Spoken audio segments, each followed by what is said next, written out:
Hi friends. तो आज हम एमएस वर्ड के अंदर जो है ब्रेक ऑप्शन का यूज़ करेंगे, जो कि होता है लेआउट टैब के अंदर। लेआउट टैब में जाएंगे तो यहाँ आपको ब्रेक ऑप्शन मिलेंगे। इसके अंदर बहुत सारे ऑप्शन होते हैं।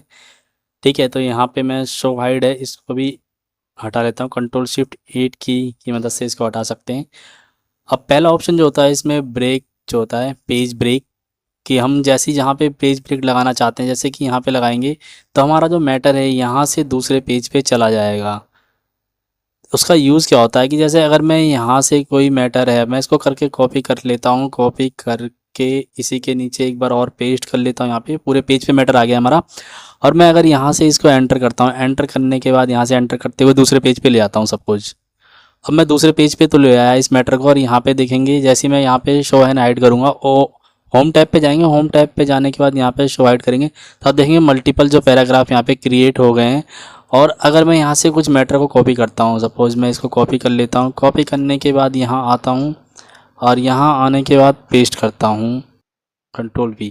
तो जैसे ही मैं पेस्ट करूँगा आप देखेंगे पेस्ट करते जो नीचे का मैटर है वो खिसक गया दूसरे पेज का, और यहाँ पे जो पैराग्राफ जो यहाँ से थे वो यहाँ पे आ गए हैं।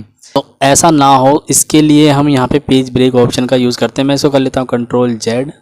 मैं आता हूँ अपने ऑप्शन पे पेज ब्रेक, मैं कर लेता हूँ कर्सर, जहाँ से भी हमें ब्रेक लगाना वहाँ पे कर्सर रखेंगे। सेव के आगे मैंने कर्सर रख दिया और यहाँ से हम करेंगे ब्रेक। पेज ब्रेक लगा दिया मैंने।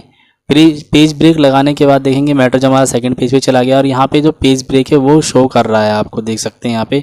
और अब मैं यहाँ पे अगर कुछ डेटा कॉपी करता हूँ, यहाँ से कॉपी करूँगा, कॉपी करने के बाद और यहाँ पे आता हूँ, यहाँ से करता हूँ एंटर।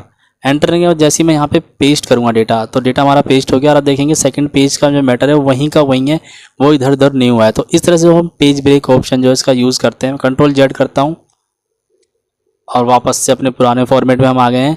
तो पेज ब्रेक का हमने जो है यूज़ देख लिया है। अगला ऑप्शन देखते हैं, अगला ऑप्शन क्या है। अगला ऑप्शन है कॉलम ब्रेक। तो हम इसको पहले डेटा को हम कॉलम में कन्वर्ट कर लेते हैं। मैं जो शो हाइड ऑप्शन है उसको हटा लेता हूँ। कंट्रोल शिफ्ट 8 की प्रेस करेंगे, 8 नंबर की, तो ये ऑप्शन चला जाएगा। डेटा करूँगा मैं सिलेक्ट, डेटा सिलेक्ट करने के बाद यहाँ पे मैं आ जाऊँगा कॉलम में, इसको कर लूँगा मैं 2 कॉलम में कन्वर्ट। अब मैं चाहता हूँ कि जो जैसे पेज ब्रेक लगाया था सेकंड पेज पे चला गया, तो मैं चाहता हूँ कि यहाँ से मैटर जो है सेकंड कॉलम में चला जाए, फर्स्ट कॉलम इतना ही रहे यहाँ तक। तो यहाँ पे कर्सर रखूँगा, कर्सर रखने के बाद यहाँ पे आने के बाद मैं कर दूँगा कॉलम ब्रेक। तो आप देखेंगे यहाँ से जो मैटर है सेकंड जो कॉलम है उसके अंदर चला गया है और यहाँ पे नीचे ब्लैंक हो गया है। तो इस तरह से कॉलम ब्रेक जो है इसका ऑप्शन का यूज़ करते हैं। कंट्रोल Z करेंगे, वापस से अपने पुराने फॉर्मेट में हम आ जाते हैं। ठीक है, अगला ऑप्शन देखते हैं। अगला ऑप्शन है टेक्स्ट रैपिंग का। अगर हम चाहते हैं कि जो ये लाइन है यहाँ पे, ये लाइन जो है यहाँ से शो हो, लेकिन जो पैराग्राफ है वो एक ही पैराग्राफ हो, ये पूरा जैसे अभी किया है, अभी हमने जब एंटर मारा तो ये 2 पैराग्राफ हो गया है। मैं यहाँ पे करता हूँ, आपको अभी कंट्रोल Z करके दिखाता हूँ। अभी हमने क्या है वापस अपने फॉर्मेट में आ गए। यहाँ पे आने के बाद मैं आता हूँ रिव्यू के अंदर। रिव्यू के अंदर आप करेंगे ये वर्ड काउंट ऑप्शन का यूज़। तो यहाँ पे देखेंगे हमारे पास 10 पैराग्राफ है, टोटल 10 पैराग्राफ हैं अभी। और मैं जैसे ही यहाँ पे यू के आगे कर्सर रख के एंटर मारता हूँ, अब देखेंगे आप जो वर्ड काउंट के अंदर जाएंगे तो आप देखेंगे 11 पैराग्राफ जो है यहाँ पे हो गए हैं। ऐसा ना हो तो इसके लिए क्या करेंगे, हम यहाँ पे कंट्रोल Z करते हैं, मतलब या बैक स्पेस की प्रेस करेंगे, वापस आ गए यहाँ पे। अब देखिए आप यहाँ पे 10 पैराग्राफ शो कर रहा है। अब मैं इसको चाहता हूँ कि सेकेंड लाइन शो हो लेकिन पैराग्राफ हमारे ना शो हो ज़्यादा। तो मैं आऊँगा यहाँ पे लेआउट ऑप्शन के अंदर, ब्रेक के ऑप्शन के अंदर, यहाँ पे कर दूंगा मैं टेक्स्ट रैप।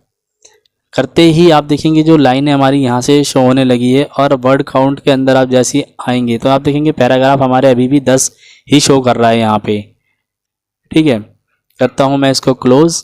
और यहाँ पे आप देखेंगे अगर मैं शो हाइड ऑप्शन करूँगा कंट्रोल शिफ्ट 8 की मदद से, आप देखेंगे यहाँ कुछ एंटर का साइन बन गया है, जो हमारा ब्रेक ऑप्शन है उसको दिखा रहा है यहाँ पे। और पैराग्राफ हमारा यहाँ पे एक पैराग्राफ इसको कंसीडर कर रहा है ये। कंट्रोल Z करते हैं, वापस अपने फॉर्मेट में आते हैं हम। अब देखते हैं हम अगला ऑप्शन क्या है। अगला ऑप्शन है हमारा नेक्स्ट पेज ब्रेक। तो अगर मैं चाहता हूँ कि हमारा जो भी मैटर है यहाँ से सेक्शन ब्रेक जो लगे यहाँ पे, और जो हमारा मैटर है सेकंड पेज पे चला जाए, तो उसके लिए यहाँ पे करेंगे हम सेक्शन ब्रेक के अंदर नेक्स्ट पेज सिलेक्ट, और जो हमारा मैटर है वो सेकंड पेज पे चला जाएगा और यहाँ पे ब्रेक ऑप्शन और लग जाएगा। यहाँ पे आप देख सकते हैं सेक्शन ब्रेक लग चुका है, यहाँ पे शो कर रहा है। यहाँ पे कंट्रोल Z करते हैं, वापस आते हैं यहाँ पे। यहाँ पर आने के बाद हम देखते हैं जो अगला ऑप्शन क्या है हमारा कंटिन्यूअस। अब कंटिन्यूअस ऑप्शन को हम यूज़ करते हैं जैसे कि हमारा ये मैटर है। इस मैटर को करता हूँ मैं सिलेक्ट, फिलहाल इसको कर लेता हूँ मैं कॉलम में कन्वर्ट।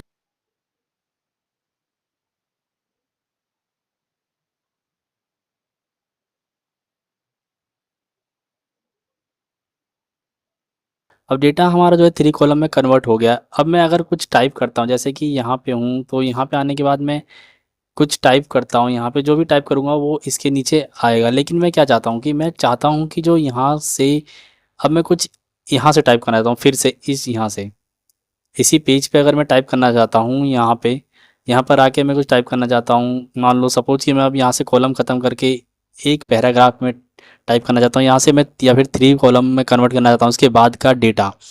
तो उसके लिए मैं क्या करूँगा, यहाँ पे कर्सर रखूँगा। यहाँ पर कर्सर रखने के बाद यहाँ पे आऊँगा ब्रेक के अंदर, और ब्रेक के अंदर आने के बाद मैं कंटिन्यूअस सिलेक्ट कर लूँगा। अब जैसे आप कंटिन्यूअस सिलेक्ट करेंगे, हमारा डेटा जो है ऊपर जो है सेट हो जाएगा और हमारा कर्सर यहाँ पे आ जाएगा। आप देख सकते कर्सर यहाँ पे आ चुका है, और यहाँ पे मैं कुछ भी टाइप करता हूँ, मैं ले लेता हूँ रैंडम डेटा एक। तो आप देखेंगे ये जो है 3 कॉलम में आ गया है। यहाँ पे मैं कंट्रोल जेड करता हूँ, फिलहाल इसको कंट्रोल जेड करने के बाद मैं यहाँ पे वापस आता हूँ। अभी क्या था कि हमारा ये जो पहले जो फॉर्मेट लिया था हमने 3 कॉलम का, वो 3 कॉलम में ही डेटा आया। लेकिन अब हमें क्या अपना कॉलम डिसाइड कर लेते हैं हम यहाँ पे। हमें कि सपोज़ कि हमें अब यहाँ से कॉलम नहीं लेना, हमें सिर्फ मैटर को अब दूसरी फॉर्मेट में यहाँ पे तैयार करना है कि एक पैराग्राफ या एक जो पैराग्राफ टाइप में हमें डेटा जो इंसर्ट करना है सिर्फ एक कॉलम में। तो यहाँ पे हम करेंगे रैंड जो है फंक्शन लेने के बाद करेंगे एंटर। तो अब देखेंगे हमारा जो डेटा है इस यहाँ के बाद जहाँ मैंने पेज ब्रेक लगाया था, यहाँ पे कंट्रोल शिफ्ट 8 प्रेस करेंगे तो यहाँ पे ब्रेक जो है लगा हुआ आपको दिख जाएगा यहाँ, ठीक है। तो यहाँ से जो हमारा डेटा है अब हमारा अलग फॉर्मेट में यहाँ पे डेटा आ रहा है। इस तरह से हम कंटिन्यूअस जो है ऑप्शन का ब्रेक के अंदर यूज़ करते हैं। यहाँ पे कंट्रोल जेड करता हूँ मैं, डेटा को वापस अपने पुराने फॉर्मेट में ले आते हैं। तो हमने अपने जो वापस पुराने फॉर्मेट में हम आ चुके हैं यहाँ पे, ठीक है। अब हमारा जो है नेक्स्ट ऑप्शन देख लेते हैं। नेक्स्ट ऑप्शन क्या है, नेक्स्ट ऑप्शन आएंगे यहाँ पे दिखाता है कि इवन पेज और ओड पेज, कि हम यहाँ पे ब्रेक इंसर्ट करना चाहते हैं कि जैसे कि इवन पेज वो होते हैं जो नंबर्स जो होते हैं 2 से डिवाइड हो जाते हैं वो इवन होते हैं, जैसे 2 4 6 8 10 जो है ये क्या है इवन नंबर्स हैं और इवन पेज नंबर्स कह सकते हैं। तो अगर मैं यहाँ से मैटर को यहाँ से जो है कि इसको मैं ले जाना चाहता हूँ इवन पेज पे, मैं यहाँ पे कर्सर रखूँगा और यहाँ पे रखने के बाद यहाँ पे आऊँगा इवन पेज पे। जैसे ही मैं क्लिक करूँगा तो हमारा जो मैटर है सेकंड पेज पे चला जाएगा। अब सेकंड पेज पे हमारा मैटर है, यहाँ से हम इसको इवन पेज पे ले जाना चाहते हैं तो क्या है कि ये थर्ड पेज पे ना जाकर ये सीधा फोर्थ पेज पे चला जाएगा। अभी आप देखेंगे यहाँ पे मैं सेकंड पेज पर हूँ, यहाँ देखते हैं 2 of 2 दिखा रहा है यहाँ पे। और मैं यहाँ से जो अपना कर्सर रखता हूँ कहीं पे भी, कर्सर रखने के बाद यहाँ पे आने के बाद ब्रेक के अंदर मैं फिर से इवन पेज सिलेक्ट करता हूँ। तो अब देखेंगे कि हमारा जो मैटर है वो फोर्थ पेज पे आ गया। देखेंगे आप 4 of 4, और जैसे हम ऊपर आएंगे तो आप देखेंगे यहाँ पे सेकंड पेज है, थर्ड पेज जो है ब्लैंक हो गया है, वहाँ पे कोई पेज यहाँ पे शो नहीं कर रहा है। इसी तरह से हम ओड का यूज़ करते हैं। अगर हम इसको सिलेक्ट करेंगे तो हमारा जो मैटर है ओड पेज पे स्किप होके चला जाएगा और हमारा जो पेज है इवन पेजेस हैं वो स्किप हो जाएंगे। तो मैं उम्मीद करता हूँ कि आपको जो ब्रेक ऑप्शन है वो समझ आ गए होंगे।